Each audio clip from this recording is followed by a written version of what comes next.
I'm Scott Alan Miller. It is the 7th of August, 2023. This is my vlog of daily life living in Nicaragua.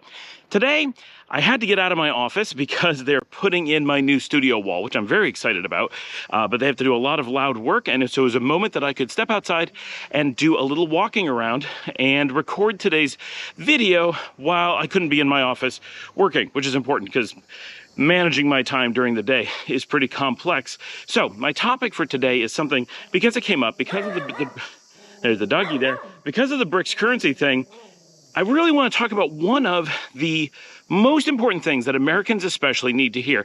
And I think are going to be surprised by what it is. And I think this is a really universal truth that's super important. And it's going to help you with your decisions about moving, staying, and how to look at the overall picture of where you want to be in the future. We're going to get to all that right after the bump.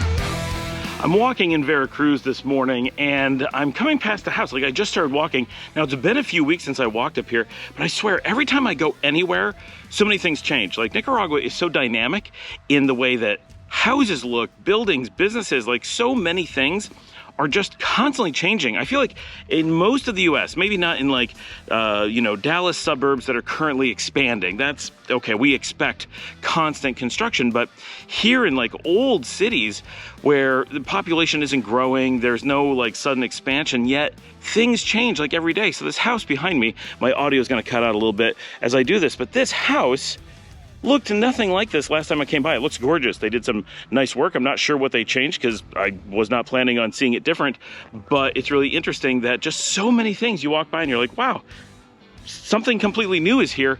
I don't know what makes Nicaragua change so rapidly in so many different ways, but it's really interesting.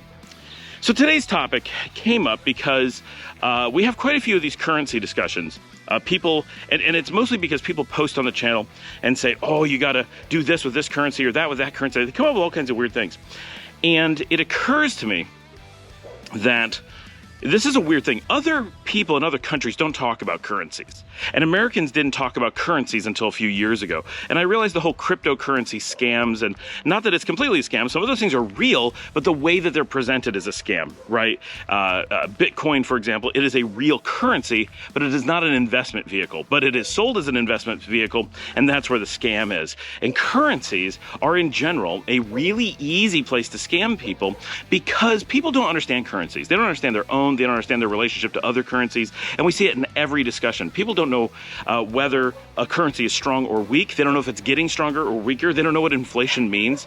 They don't know when things are inflating or when they're inflating very much. They don't know whether good or bad things are the result. Like, they don't know if inflation's good or deflation's good, or if a strong dollar is good or a weak dollar is good, or what does it mean when the Mexican peso is strong but the dollar's even? Like, what does that mean, right? There's all these, it's really complicated. And the reality is that normal people don't need to think about it, right? The phrase is like, well, the dollar is strong, so it's a good time to travel to Europe. Well, that's a legit phrase, and it might mean something, but the important thing is the takeaway.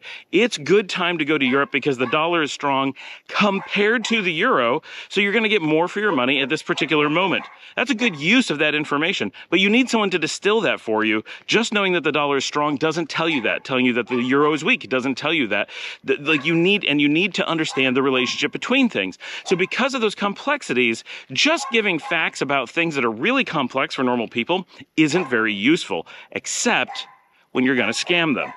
Now, we've seen quite a lot of this on the channel. It comes up a lot. And just in this past day, I've had a number of people posting about things like, well, but the BRICS currency, like, I thought that was real. You just posted that it's fake. Why is there so much information out there about this thing if it's fake, right? Or someone posted about why Nicaragua should dollarize, and as you read these things, all of them are very clearly based on massive amounts of misinformation. And it's hard to say whether certain posts, some are pretty clearly a person who's confused or looking for more information, but in many cases, it looks like someone's posting because they're the provider of misinformation, right? They're posting to suggest an idea that is not the actual thing they're scamming you about. They're trying to trick you about something further. And that's really dangerous. And there's so much of that. So I want to talk about a few of these things specifically, but I want to talk about the general as well. And so let's start with the general, and we're going to get to some very specific examples. I'm also going to walk down this little dead end because I don't think I've ever filmed this before. I'm not really meaning to film the Veracruz neighborhood today. I'm just kind of wandering around because I needed a place to go, but it's nice when we get some interesting backgrounds as well. I think I'm kind of on like an alley at this point because I don't think this is the main entrance to anything. Anyway, so the general case, one of the problems, and so let's start with, why is America have a major problem, or why is it targeted so much for fake news? Well, this is actually a really easy answer. The United States represents a huge financial market and a huge military market and a huge political force in the world. And therefore, taking advantage of the American public is really, really useful, whether you are looking to make money by pulling money out of the American economy, stealing it from people through scams, or if you're simply looking to manipulate them politically and get political gain out of it. And that does not necessarily mean American politicians. That could be foreign politicians looking to get American sentiment changed, looking to get reactions from America a certain way, or to manipulate the American elections themselves, things like that. So there's a lot of different ways that scams work out being really, really valuable for someone to perpetrate against the American public. So the Americans are just always targeted, both by other Americans and by foreigners, and foreign governments, foreign individuals, because there's so much money to be made and so much advantage to be had if your scams are successful. The other problem is that Americans are specifically susceptible to scams, to fake news, to things like that. There's a reason why we talk about fake news so much in the United States, is because in the U.S. we have both hard political things that make this possible. You hear people talk about things that no other country cares about, right? Freedom of press, freedom of religion, freedom of speech. All of those things actually result in oppressives, right? They're not actually freedoms. They are things that sound really good. They make amazing sound bites and have from the beginning, but they result in really dangerous things, because the reality is that those things mean, in the case of speech and press, the freedom to lie, right? The freedom to mislead. Those rights are not that you have the freedom to report on whatever you want. You always have that. Name any place that doesn't have that, right? If you're reporting on actual news, you're pretty much always okay. And there's exceptions, but very, very rarely. The thing that happens in the United States is there's all these protections so you can falsify information. Now, of course, Fox News got caught falsifying to such a degree that it went too far, and they're losing lawsuits, and people are starting to be afraid of some ramifications for unlimited amounts of completely falsifying everything and attacking really specific people, but joining conspiracies, right? So that goes too far even for the American public. But in general, we really feel and believe that it is a protected right to lie, to mislead, to falsify. All of that is protected. And one has to wonder, why is that a right? Why is that considered a good thing? No sensible person would ever have considered that a good thing. And that's not what those rights maybe were intended to be at the beginning, but it is certainly what they are enshrined in now, right? And so that dog is really insistent that he wants to come play. I'm on another dead end, so he does not see too many people. So they're yelling at him. So those things are really important, that politically the United States has this really strong tradition legally of protecting fake news strongly, and it's up to the consumer to determine how fake something is. And they're not really given any, like, the government's not going to step in under normal circumstances and say, wait, this is a scam. No, you've got to figure that out. If you do get scammed and it's like a full-on financial scam, sure, you have some potential legal means to do something about that, but it's very weak, and it's very loose, and it's very individual. So that's, from a political standpoint, that is enshrined and really strong. And one of the reasons, and this is really important for Americans to understand, and I'm American, right, is that one of the reasons that we're so okay with any government who really is like, freedom of speech, freedom of press, say, do anything you want, right? Oh, something bit me, wow. is when those things don't affect elections, right? Governments that want to be elected based on democratic principles want correct reporting. They want true reporting. They want true discourse. They want the truth out there, because you can only have a democracy when people have the truth and the knowledge to vote with. And if you don't have a democracy, if that's not what you want, then you want freedom of speech, you want freedom of press in this way where you can falsify things, because it allows you to spread as much misinformation as you need to confuse people. You don't have to convince them of anything specific. You only have to convince them that they don't have enough information, or that information can't be trusted. So those freedoms, they result in this very large scale distrust of outlets. And it's completely legitimate distrust, because it's consistently dishonest, right? It doesn't matter which side you're on, right? We don't have to be partisan here. We can pretty much all agree as Americans that our news outlets are full of crap, right? The right-wing ones, they're making everything up. The left-wing ones, they're making everything up. The commonality is that they're making things up. And that's all that matters, is that we have this system where people can't trust the media and don't trust the media. And so that leaves us with a very strong lack of foundation to know what and where to believe things. And it's very dangerous, because it's very easy, and it's far more than the media, right? It's also just in everyday life. People can get up on TikTok and say anything they want. They can get on YouTube and say anything they want. They can get on wherever, and you get all these opinions, and they all have completely wildly different information. And we're always wary, right? But human brains, once we hear something we like, we stop being wary of it under most circumstances, especially if we hear it a lot. And so this creates whatever thing we have a bias towards, whatever thing where our life experience makes us want to be true more often than likely seems to be true, we're going to question a little bit less, just naturally. And that's really dangerous, because then we start to believe things that don't make any sense to other people and seem like it should be really obvious, because there's so much other information, but all of that information is so questionable that it's very, very hard to pull it out and say, wait, I don't think this thing that I want to be true. Maybe not consciously, but subconsciously, your brain is like, I feel comfortable with this being the truth, because it fits my worldview, it fits other things that I believe or that I've experienced. Then, right, it becomes very hard to get your brain to let go of that. So this creates a very powerful tool. And we have a tradition in the United States of having very poor quality education, especially when it comes to politics.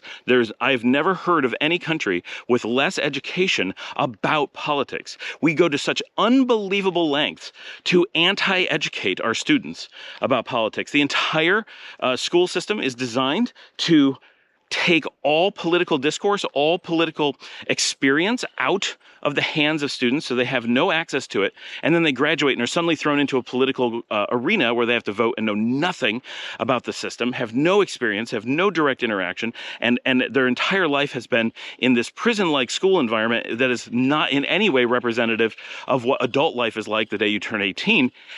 And so they're so completely unprepared to even have political discourse, let anything else. And this is a really big topic for me, because I did my high school thesis on this exact topic. And when I say I did my high school thesis, I did not do a casual high school thesis. I took on doing a project that had previous students had done it, and every student who had ever done it had their paper disappear on them, and they did not get a grade for the class.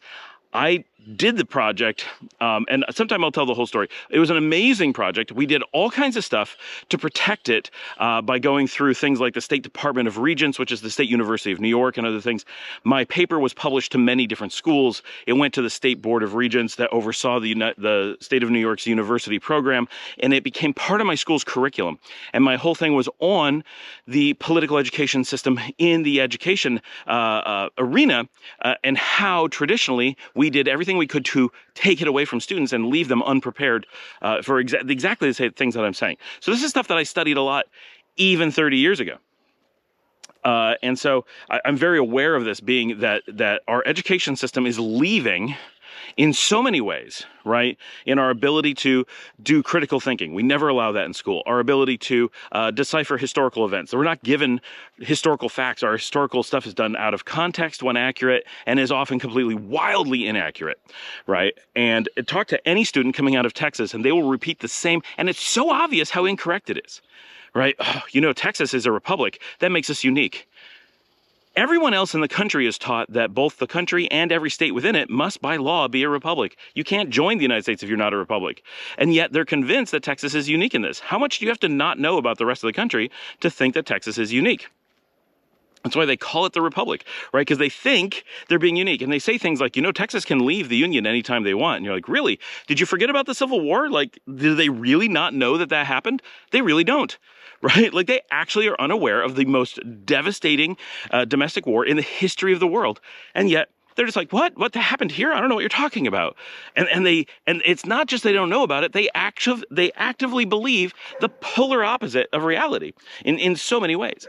And it's taught, and every Texan you meet has the exact same thing because it's enshrined in their education system to lie about these things because it creates a narrative they like.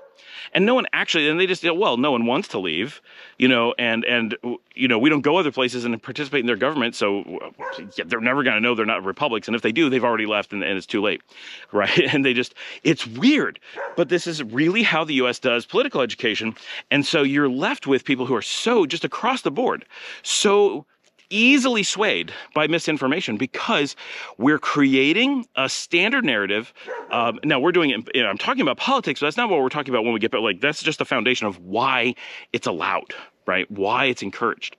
What this results in is we have a society that broadly discredits education, discredits fact-finding, discredits really doing research, and sees all that as a negative. Like, oh, you spent time actually researching that? You did critical thinking about that? What kind of person are you? Like, you actually are made to feel badly for doing those things in many cases. And anyone can lie about this stuff, so there's no penalties for providing fake information to people, and they can just drown you out with loads and loads of fake information. So providing good information doesn't do you a lot of good.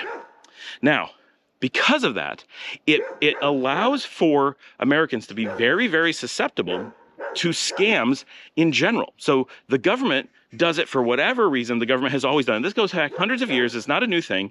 Yellow journalism in America started with the very first presidential election. None of this is new. It may feel new because the internet, and people will say, right, and this is one of those scams. I don't know what they're scamming on this, but people will say it all the time. Wow, the internet is really making people dumber. No, it's not. It is giving dumb people more voice, and you're able to go listen to them. That's all. They were always this dumb. They were definitely this dumb in the 1700s. They were dumb all through the 1800s. They were dumb all through the 1900s, and they're still dumb. It's just that the internet has failed to make them smarter. So now that you have more voice, more opportunity to hear what they're saying, you say, wow, people are dumb. And you're right, but they're not newly dumb. It's been the case for a long time. So because we don't have practice in critical thinking, and because we don't have a culture of rewarding critical thinking, and we don't perceive critical thinking and fact-finding as valuable things to reward and respect, it makes it very, very easy, combined with a lack of education on a lot of things. There's very little education on politics. That makes it really easy to mislead about other countries. And with a lack of education on finances, it makes it really easy to mislead on currency. And that one's a little bit less. Like, not too many people in the world get, really study economics. So you can kind of be like, okay, but because of the broad lack of foundation, and because Americans generally live with fear, this is another major component, and everyone who's from the U.S. will easily agree with this. And again, it doesn't matter which side you're on. You can, or if you're on a side, right? But let's just take the gun argument. People who have guns are fearful of things like guns being forcibly taken away, or law enforcement and how they may interact with people who have guns. And people who don't have guns are afraid of the use of guns. Both sides are afraid. The commonality is fear. And fear is really dangerous, right? Because it means that people will act irrationally. People will act dangerously. People will misinterpret events. Really quickly, I just want to show, this is a house for rent. I did not know that this was for rent, so I'm going to grab it on video. And I know my audio cuts out when I do this. This is a little bit of a dirt style road, but it's an excellent location in Veracruz. So good to note that that is for rent. So because there's a culture of fear, and guns are just an example, right? The left is afraid of the right is afraid of the left. The police are afraid of the people are afraid of the police, the government's afraid of the people are afraid of the government, the police are afraid of the government's afraid of the military. Everybody's afraid. That's the universal thing. Everyone is us and them and afraid, and it's just, we all have, you'd think everyone would get together and be like, you know what, we're all scared. We should like band together because we're all scared of something.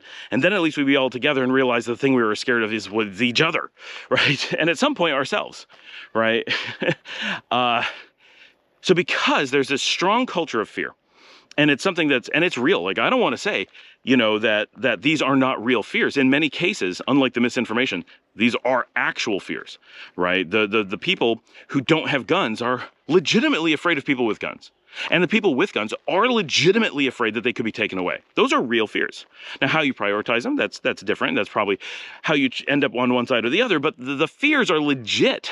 And now, it doesn't mean that every person's going to get shot and every person who with a gun is going to have it taken away, but they could, right? And they could with a chance high enough that being worried about it is legitimate.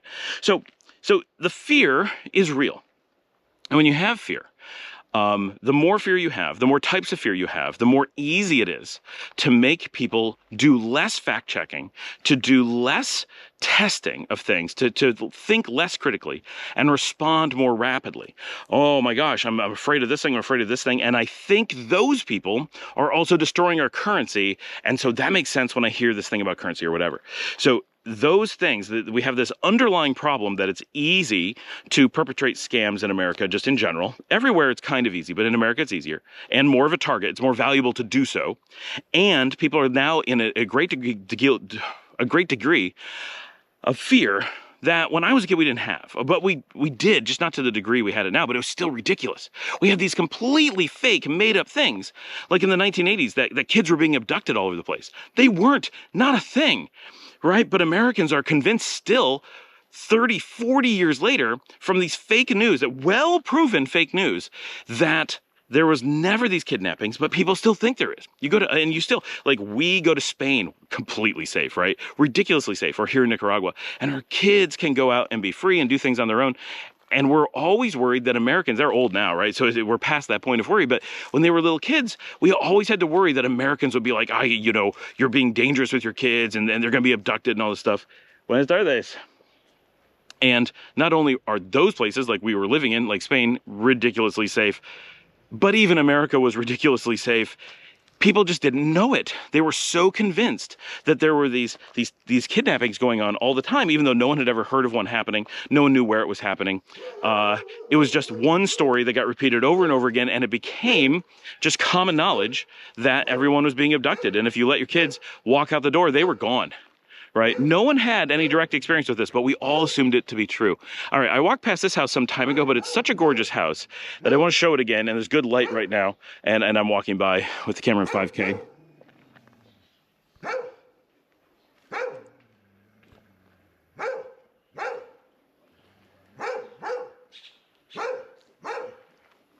Buenas tardes.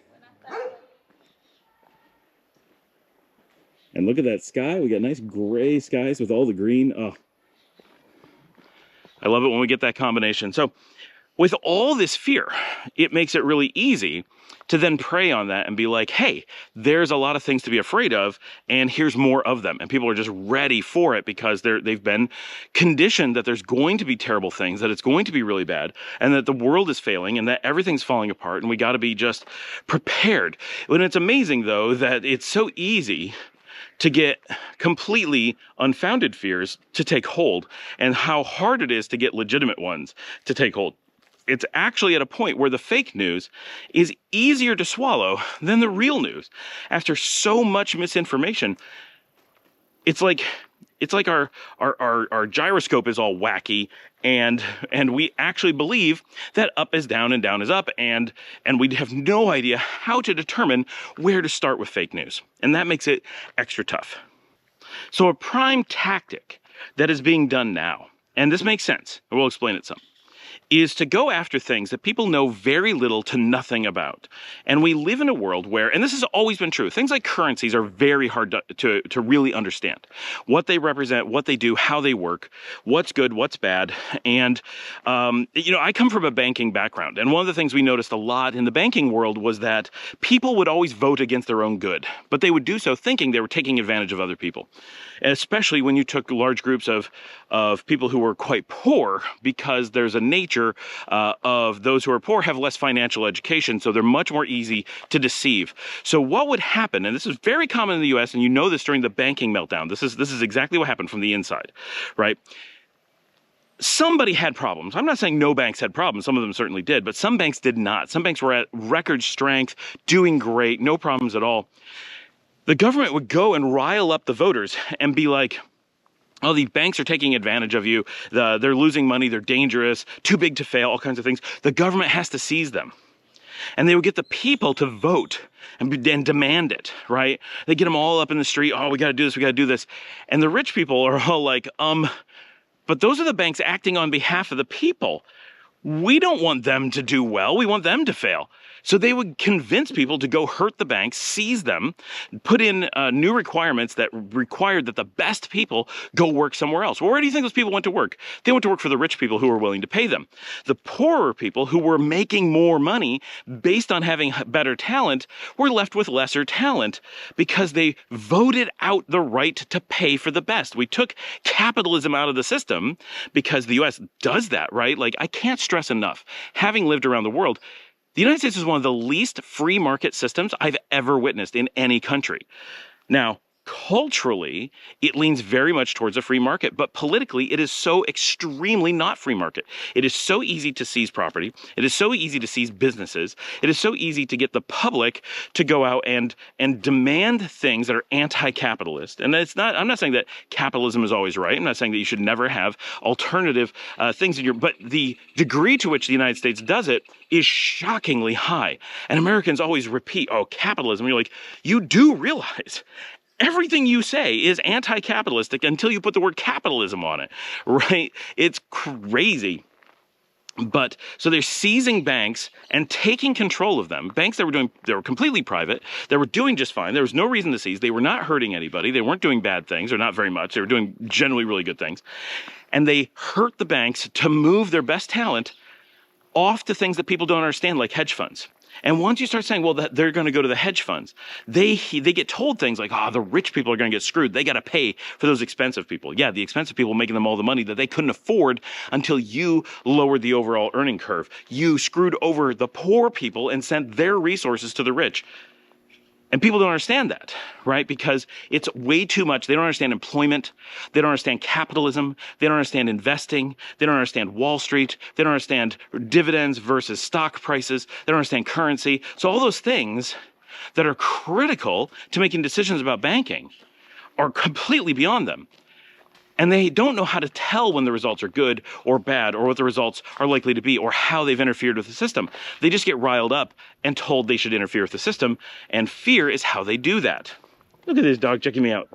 How you doing, doggy? Is this your pile of leaves? Oh, he's gonna bark at me. Hey, what are you doing? Oh, you want to come say hi? Yes. You're a nice dog. You're a nice dog.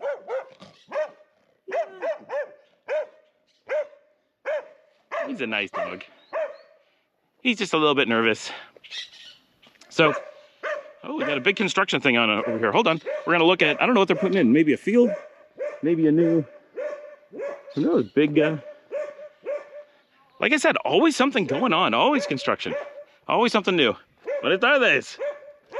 So when we take this to other things, why? Why would people, in the banking crisis case, we have a really concrete example of how the rich were able to manipulate the poor into hurting themselves and sending all their money to the rich. And whatever, right? Who's getting hurt? The people who hurt themselves? Well, whose fault is that, right? Sure, the rich manipulated them, but the poor let themselves be manipulated. Thought oh, he's got a little pack now. He got a little bit brave. Hi. And so they thought they were taking advantage of the rich. They thought they were pulling one over on them. They thought they were cheating the system, and they ended up screwing themselves. It's hard it's hard to end up feeling badly that they got hurt because they did it to themselves maliciously. They were not tricked like, oh, this will be good for you. This is how it should be. No, they were tricked. You can kind of steal from the rich and give to the poor, even though the rich aren't cheating you. They're actually doing the good thing for you. You could take that away from them and just be malicious, right? So it was, all right. So why are things like currency scams so popular? So there's two main reasons. So just currency is a great example because nobody understands it. And really quickly, I want to talk about inflation. Inflation, everyone says inflation's bad, and that is completely crap. Inflation is good for the most part. Not entirely, but generally. Inflation is when the value of an individual dollar decreases, meaning that $1 could buy 1 gallon of milk yesterday, and a year later it can buy 3 quarts. In some ways, that seems bad, but it's not. It only is bad if you think of currency as something that it isn't, which is a permanent platform. It is meant to be a medium for transferring goods from one place to the other. You're not supposed to hold on to dollars as dollars. Oh, look at this puppy following me. You're supposed to be using it as a transfer. Your money should be held in something else, real estate, stocks, or something else that floats with inflation and rides out those waves and isn't affected by it. So let me give an example. If you have $1,000 and you keep it in cash, you just hold it in a bank, it gets no interest, it just sits in a bank, and over time, let's say we have a huge inflation rate, right? Crazy, 50% inflation. Well, 100% inflation, I guess that's so your money's worth half. So you inflate by 100%. So your $1,000 would have bought 1,000 gallons of milk at one point. After the inflation, it would buy half that, 500 gallons of milk. And you say, wow, it's terrible. I now have half the amount of milk that I would have had I bought it at the beginning. And I couldn't buy it at the beginning. It would spoil. I can only drink it so fast. Understood. So that is a negative of inflation. But let's look at it in another way. Let's say that you took out a loan on a house. You took out a mortgage. And you wanted, well, let's start with you just bought a house. Sorry to ramble. You bought a house for $1,000. It's a cheap house. And you live in that house. You don't have the $1,000, but you have the house. The inflation goes up, but it doesn't change how much your milk costs because you're not buying milk. You've already spent the money on the house. You don't care about inflation because you don't have something affected by inflation. Now, you may say, but what about your job and stuff like that? Well, okay, but your job, in theory, moves with inflation. Sometimes faster, sometimes slower, but the idea is that it adjusts with inflation. It has to. That's how the free market works. If it doesn't, go get a different job. If you're locked in, well, it's not inflation that's hurting you, it's your job hurting you, or your ways that you're approaching work. But it is don't misinterpret your job paying you less as inflation being the thing that hurt you. That is not the case. Blame the actual bad actor, not the mechanisms that they're not honoring or that you're not following correctly. Okay, so if you had turned that money into a house, then it's all even. And that's the idea, whether you had your money in stocks or your money in a house or any type of reasonable investment, not bonds, that's crazy. But there are even bonds, they have ones that'll ride out inflation. But in general, what? Okay, now let's imagine you're a normal person and you had like credit card debt and you had a home mortgage, those kinds of things. And now you had this wild inflation. Well, guess what? Your debt didn't go up with inflation. The dollars that you owe didn't change. The amount that you owe is the same in dollar numbers, but the amount that is worth is half. So your ability to earn the money to pay off those debts in the future is much, much reduced. And so in an economy where we have things like corporate debt and personal debt and credit cards and mortgages, commonly, the US has all those things more than most economies, then inflation is really important because inflation helps to cut the future cost of paying off those debts. The American economy generally, there are exceptions, but generally depends heavily on constant, at least low level, if not moderate level, inflation to hedge against overly expensive debt loads. Americans have some of the highest debt in the world, both as a country, but more importantly, as individuals. That individual debt is generally crippling even with normal inflation. When you have really high inflation, if we had runaway inflation, let's just say we had crazy inflation and what was worth $1 today is only worth $1 million in the future, right? That gallon of milk Used to be $1, it inflated a little. It was $2 in my example. Now it's worth $1 million. Well, let's say that house that you had, that house was going to cost you $1,000. But now that house is only going to cost you, what, $10,000? Well, now it's really easy to pay off in the same money because you're going to earn that money in a few days, right? Or in a few weeks, not in 30 years because of hyperinflation. Now, we don't have hyperinflation in the US, but Americans are conditioned, right, to easily be misled. So we have moderate inflation. There's certainly some inflation going on in the US, but if you look at the actual numbers, it's between 6 and 8%. That's high, but it's not high.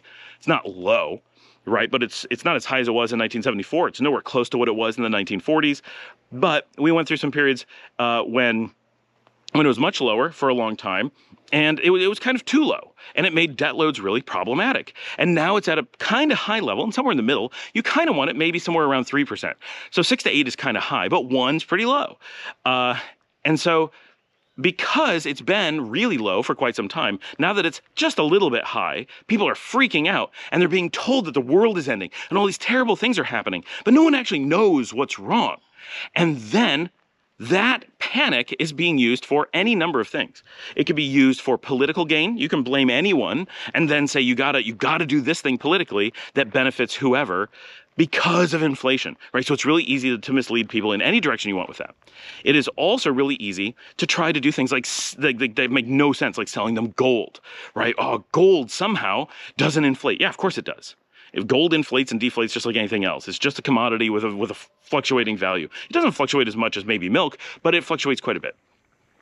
And it is a constant speculative market. And in times like this, it skyrockets in value.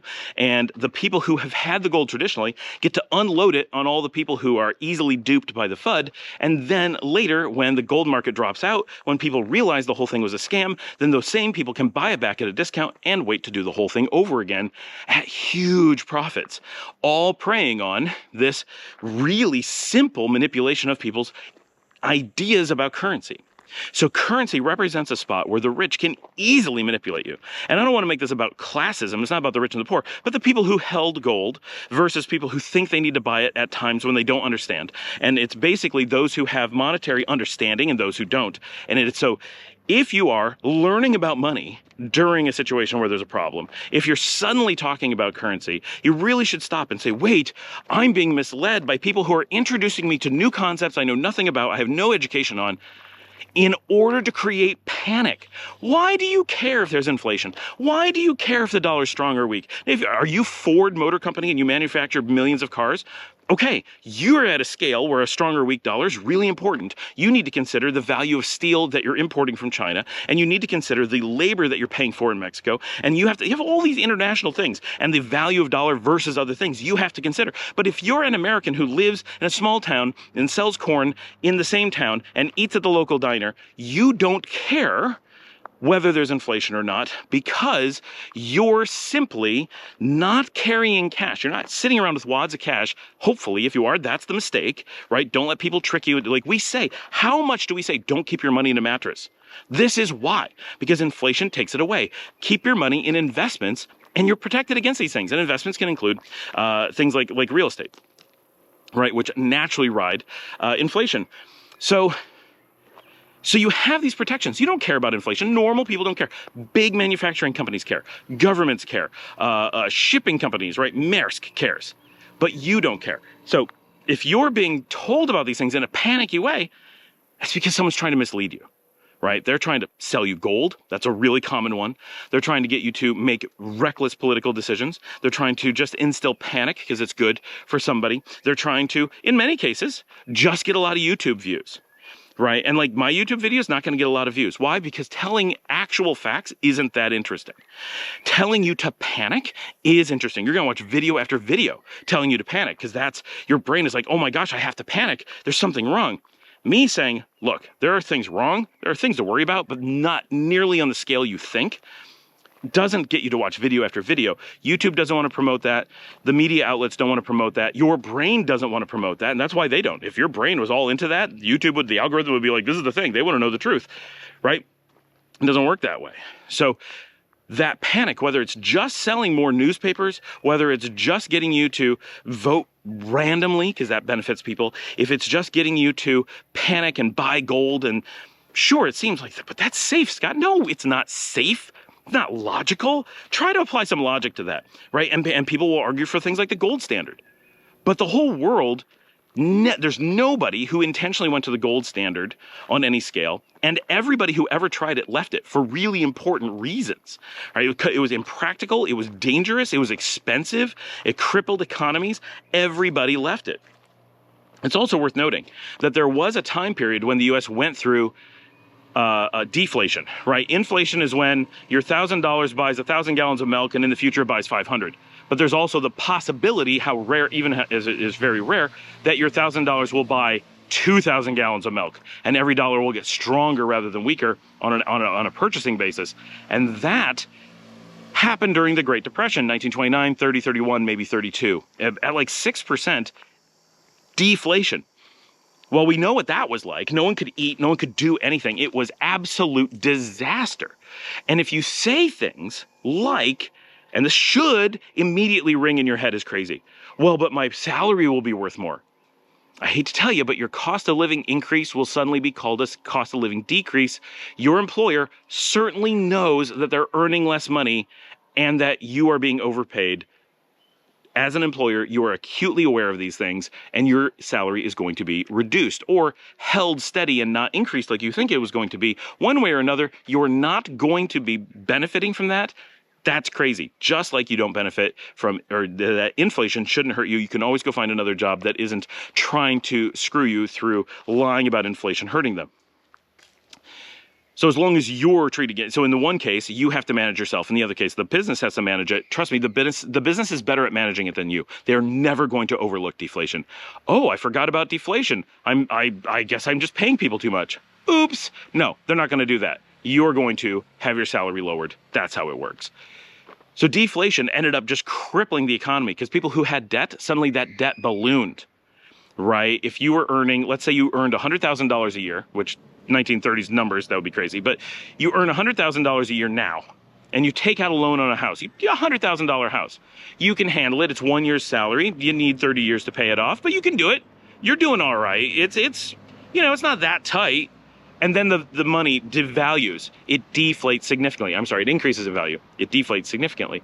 That deflation will suddenly make your salary go down. Now maybe you're making $80,000, maybe you're making $50,000. That would be a lot of deflation.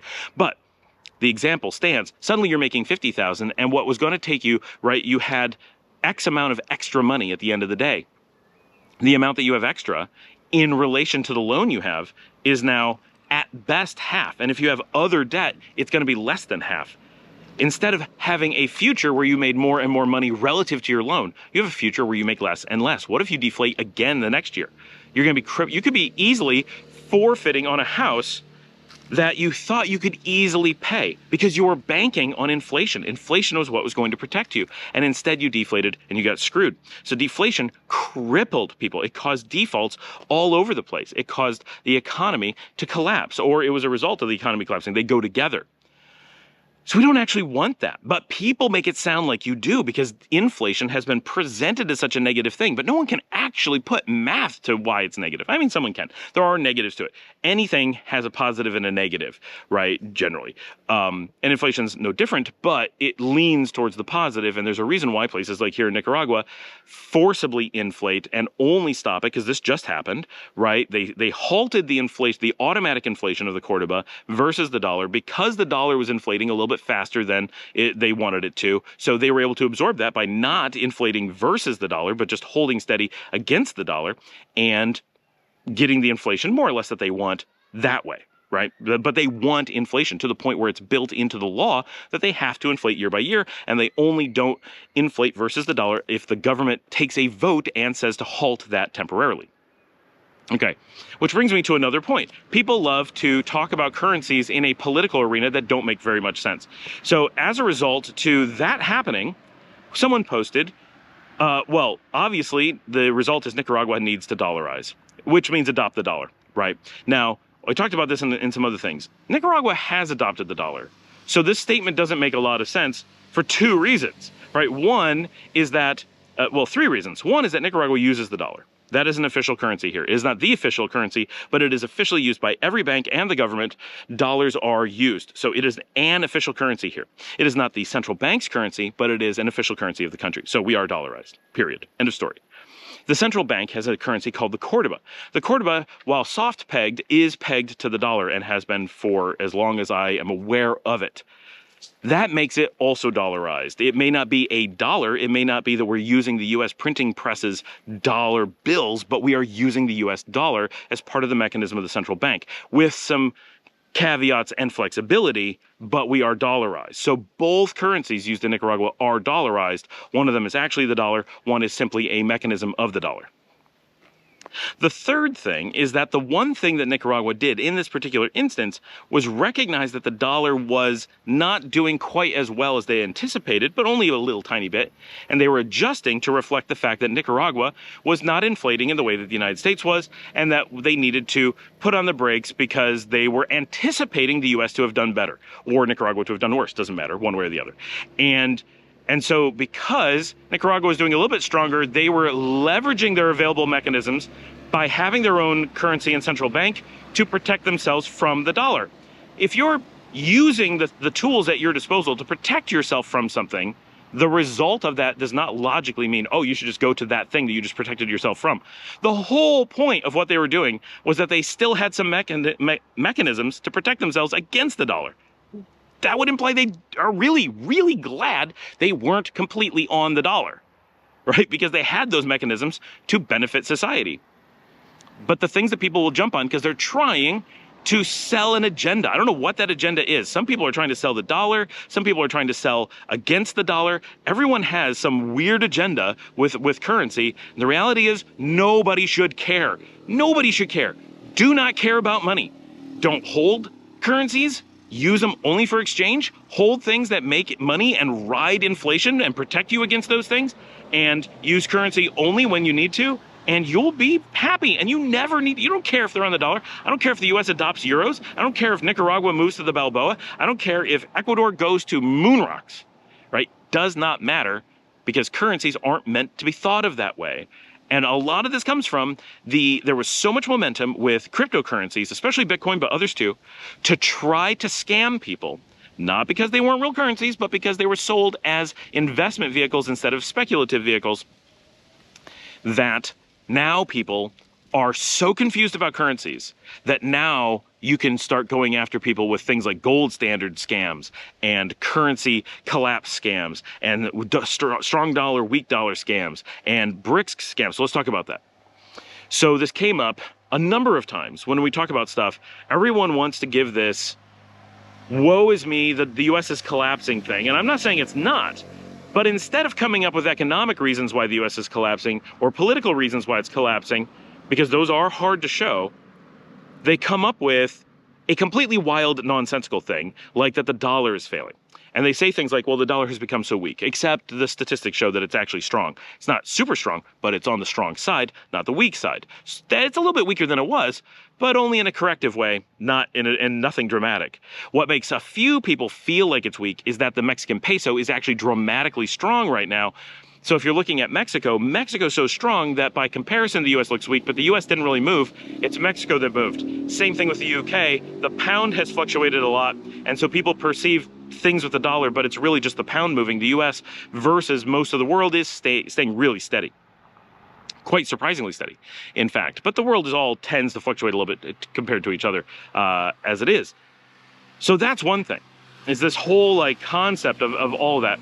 And then in getting people to suddenly worry about currencies and think about currencies in really wacky ways, then they're saying, well, there's the second world that people act like people forgot. Russia and China and South Africa and Brazil and India, oh, they aren't on the dollar. Sure, neither's Europe, right? Neither's England, neither's Namibia, right? Okay, so these people are not on the dollar. Well, they're known as the BRICS, right? Yes, that is a reference to the second world, the Russian sphere of influence, and the economic second tier, those that are not third world, but are not first world. Yes, absolutely. We talked about the worlds in a talk the other day. So we're aware, this is just normal. Well, they're going to do a currency, right? Because the US did a currency, long ago for the States, and Europe has recently done a currency, so the BRICS, they're doing a currency. Well, that doesn't make much sense. They're not a shared market in the way that Europe or the United States are, so they don't fit the model. They are also not super friendly countries with each other, like the US or Europe, with their internal constituents, so that doesn't make a lot of sense. They aren't a bunch of even economies, like China massively outweighs the rest of them, so that doesn't make a whole lot of sense. They're not aligned politically. That doesn't make a whole lot of sense. They can't, all of them use their individual monetary systems for the reasons that people have central banks, right? China or Brazil or whatever, they will do things to manipulate their currency, print more money, take money out of the market, add gold, remove gold, whatever, in order to manipulate its strengths and weaknesses, in order to control inflation or to maintain things like export and import power, right, as needed. And it's not like a steady thing. It's like sometimes you need it one way, sometimes you need another. So their central banks manipulate that for what they perceive as to be the good of the overall economy. This is standard. Every country does this that has their own monetary. This is why people have central banks, so they can do these things. This is why Nicaragua has one, so they can do what they just did to protect a little bit against some inflation that was just a little bit high, and they were able to take care of it. So these countries have very little incentive to put their money together. Putting money together and having a big, powerful currency does not give you some huge benefit. The United States has a little bit of benefit and a little bit of negative by having this currency that's used all over the world for other things. That causes some problems for the US, but it also gives us some power. So it's not all bad. I'm not saying that the US would want to give that up, but it's not the huge deal that it seems like. It's just one of those things that people don't understand, so it sounds really easy to mislead them and be like, the US dominates the world because people use the dollar everywhere. Whatever, nobody cares. Right? Everyone can switch to Bitcoin. It's the size of the US economy and its buying power that actually affects things, not the use of the physical US dollar in transactions. Think about it for a minute. It's just a currency. And if just saying it's just a currency doesn't explain it all, you probably shouldn't be thinking about currencies very much unless you're planning to really research them, because that should be enough to make you go, oh yeah, oh, it is just a currency. None of that stuff that can possibly be real doesn't make any sense. So the thing that they're saying about the BRICS countries is that they're coming out with their own currency, like the euro, called the BRIC or whatever, that is going to be used by their bloc and will take over from the US as the dominant currency. Well, Europe already did that, and it didn't take over this as the dominant currency. So I don't know why they think that another one, because that one's bigger than the dollar, right? The euro is the biggest, and it isn't used that way. So I don't know why they think BRICS would. But maybe it would. Who cares? What good does that do anybody, right? Nobody cares. They can't really manipulate the market in any meaningful way. That's not particularly useful. So I don't know why we're talking about it, right? Why are we concerned about that? Why is that a bad thing? Maybe that would be a good thing. In fact, it would probably be great for the United States if those countries did that, because it would cripple their economies. Their ability to react to individual changes and economic climates within those countries would be heavily dismantled. And it would be massively to the United States' benefit over the long haul if they did that. So the US, of course, is like, yeah, go ahead and make a big currency. You do that. Show us how that works out, right? But those countries are not stupid. They're not looking at that. Go look it up. None of those countries have proposed or are considering having their currency merged with the currency of some other country. Each one of them has a sovereign currency. They're not looking to be pulled into some forcible union that would very obviously mean China controls the rest, right? They may be interested in being in that sphere of influence, but they are certainly not looking to give up their sovereignty, and they're not all aligned. It's not like Europe, where it really is kind of one country and historically has been one country, whether under the Romans or under the Holy Romans or whatever. They have this shared history to a point where operating as a single unit ideologically can make sense. Russia, China, India, they don't get along in that way. They get along, but not in that way. They have very different ideologies. They have very different economics. They have very different strengths and weaknesses. They can't share those things. It would always mean one winning at the expense of another, and internally they would destroy each other as well. So none of them are looking at doing this. Now, there's a hint of truth behind this. There is an exchange system that is looking at making something called a BRICS. That is something kind of related to currencies, but it's not something anyone should be talking about. It is not the US dollar that it is an alternative to. It is something else. It is way too complex for normal people to be talking about. Currencies are too complex for normal people to be talking about. This is so much more complex than that, and they are considering doing that. In no way does that imply that they're going to make a currency. No way does that imply that they would ever consider something so reckless as to make a currency. That would be so dumb. These are smart countries with lots of research and lots of economists and lots of smarts, right? They're not going to fall for this little fake news stuff. They're going to actually turn on their brains and go, oh yeah, no, that's dumb. Don't propose that. And that's the end of it, right? So, but you get also why are there all these people making videos about how BRICS is going to work? Because it gets views, because it manipulates people into fear. It makes them easily malleable for other things. Now you can say, you know what? If you sell all your US dollars and get it in gold, you'll be prepared to buy BRICS because BRICS is going to be gold standard. Again, not one of those countries believes in a gold standard. They're not stupid, right? So it's scam after scam. First, we're going to trick you into believing in this currency collapse of the United States. Then we're going to convince you that gold is the hedge against that. Then we're going to convince you that this group of nations you don't know very well and you're kind of scared of, they're going to band together and do some economic thing that you don't understand, and it's going to be scary. But you can protect yourself by buying this gold I have for you. I know I have gold, and it seems weird that I'm willing to sell it when, I'm telling you it's the only safe thing, but I like you so much, I want to protect you too. That is not what's happening. This is a scam. People are selling you stuff. Look, when people go out and make these videos, I can't believe, go on YouTube and just take 1 second and look at every video I get is the same scammer. I don't even know what he's selling. It's some guy with his shirt off saying, carbs aren't what make you fat. I don't know what it is he's selling. It's a scam. You can tell. When you go to these, you see these ads on YouTube, you see these ads on TV, there's really obvious tells when it's just a scam. You don't even know what the topic is. And yet people are falling for it constantly. And I don't know how to convince people to look at ads and say, okay, it's an ad, so it's definitely selling me something. And there's a really high chance it's not true. And if it is true, I still got to be wary because they're trying to sell me something I didn't know I wanted before. And when Ford comes on and says, here's the new Escort, check it out. That's probably not a car they really make. I don't even know if Ford's still in business. So when Ford comes out and offers you an Escort, they're probably not trying to scam you. They're just trying to convince you that the Escort's better than it is. That's their job, right? So that's fine. And you can be pretty sure when you really know and trust a company and they're just telling you about the latest version of their product or letting you know about the latest sale, well, it's pretty much face value. But when someone comes on and tries to sell you something based on a whole bunch of confusion, based on a whole bunch of things you can't verify, based on a whole bunch of half statements, I can't believe how often this works. Someone says, 9 out of 10 dentists recommend this toothpaste. It's funny, every toothpaste company is recommended by 9 out of 10. Do you know why? That's because 9 out of 10 recommend, I don't care, doesn't matter, just use toothpaste. Right? So, and 1 out of 10 is saying, but don't use this one, they're terrible. Right? It's kind of like Grammarly. 92% of users say that it's kind of useful. That means 8% of the people who are still using it think it's costing them time and is actively hurting them. They don't say that, but you should hear it in what they're saying. It's really obvious. That also means that nearly 100% of the people not using it because it's free are not using it because they think it's garbage, right? I don't use Grammarly. It made my writing worse. It made it harder, slower, and it didn't correct me properly. It put wrong things in all the time because it didn't know English that well. Now, if you're really struggling with English, it could be very beneficial. I'm not saying it's bad for everyone. 92% of the people who still use it seem to think it helps, right? But there's a ton of it. They don't say how many people tried it and aren't users.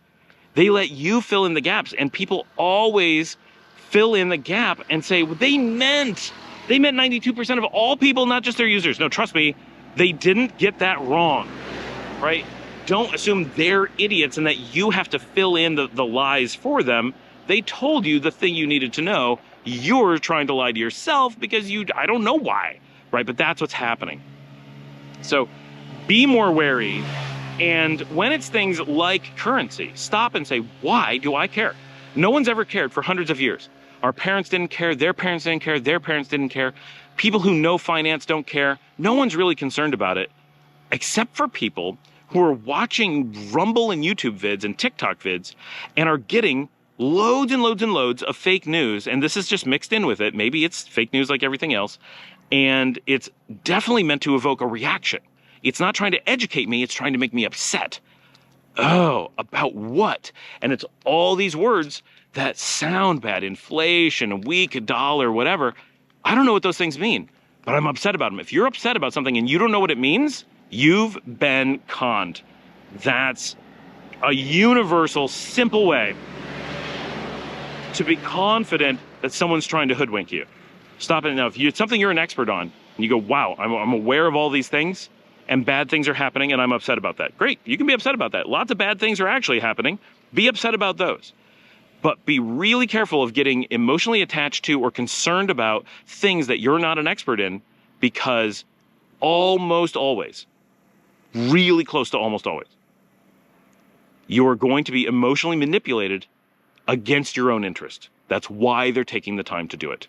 Whether it's just to get you up in arms and get to watch more videos, whether it's to get you to buy gold, whether it's to get you to panic and leave the US, whether it's to get you to throw up your hands and sell your business at a loss and someone can scoop it up, that you want someone to buy your ugly house at a discount, right? BlackRock wants as many houses as they can get. They will happily convince you that dollars are going badly and that you got to evacuate the US as fast as possible. Should you get out of the US? Look, I live in Nicaragua. I think you should, right? That's the way I lean. But not for any of the reasons we discussed here. Leave, not because you're in a panic because the US is on fire about things you don't understand, because it's not, right? It's got a lot of crap going on. There's a lot of animosity. There's a lot of fear. Some of it's real. Some of it's not.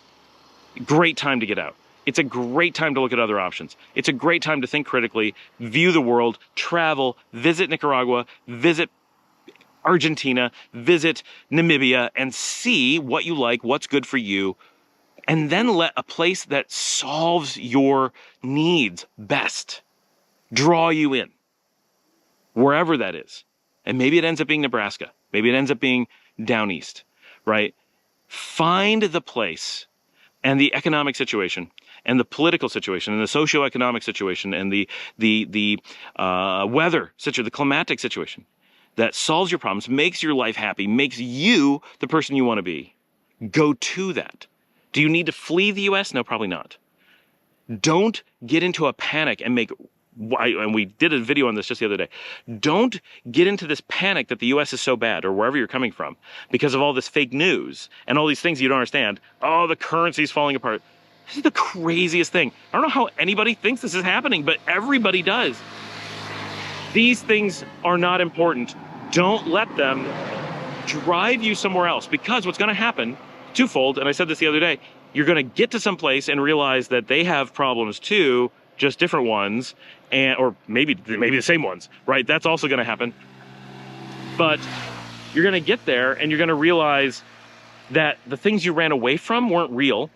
You're going to realize that everyone else knew they weren't real, right? The world knows that there's some really basic stuff that everyone in the world knows. This is why you need to travel and get that worldview first. We all know that the dollar is really strong and stable. We all know that the US healthcare is completely collapsed and non-existent. We all know that the cost of living in the US is outrageously bad. We all know that the safety in the US is incredibly bad. We know that the job market in the US is incredibly good. These are universal things that basically everybody everywhere in the world knows, except Americans. Americans get them all backwards, right? They have no idea what the world's like, but it only takes the tiniest bit of traveling around, the tiniest bit of exposure, and suddenly it's like, oh, now I get it. Now I know why it seems so obvious to everyone else. Now I know why people say that we're crazy, because it's so easy to observe and see that the news we're getting about other countries is just made up, right? And in the same way, all of this, the complete lies about other countries. Travel to other countries, and it takes so little time. You go to France, and you're like, they're not murdering people in the streets. You come to Nicaragua and you realize it's not a police state. Look at this. Like, we're not being rounded up for talking on the street. But the news tells you it's true. The news tells you that's what's happening. And a minute of standing here, you go, oh, I've been lied to. Thanks for joining me. Please remember to like and subscribe. If you'd like to support the channel, you can buy me a coffee at the link above, buymeacoffee.com/Scott Allen Miller. If you're looking for assistance with relocation or a discussion on how to think about moving, a lot of the stuff we talked about today, individual talks can be very beneficial. I can talk about these things, about how to think about moving, how to think about looking at countries, that kind of stuff. I love doing those calls. I love doing the one-on-ones. I think it really is valuable. Shoot us an email, info@relocatenicaragua.com. I'm surprised, about 50%, literally, about 50% of the people who contact us say, what's your email? And I'm like, it's on every video and in the description every time, and it's part of the page. But that's where it is, so just shoot us an email. And as always, share on social media, tell your friends about the show, share it with your family. I will see all of you tomorrow.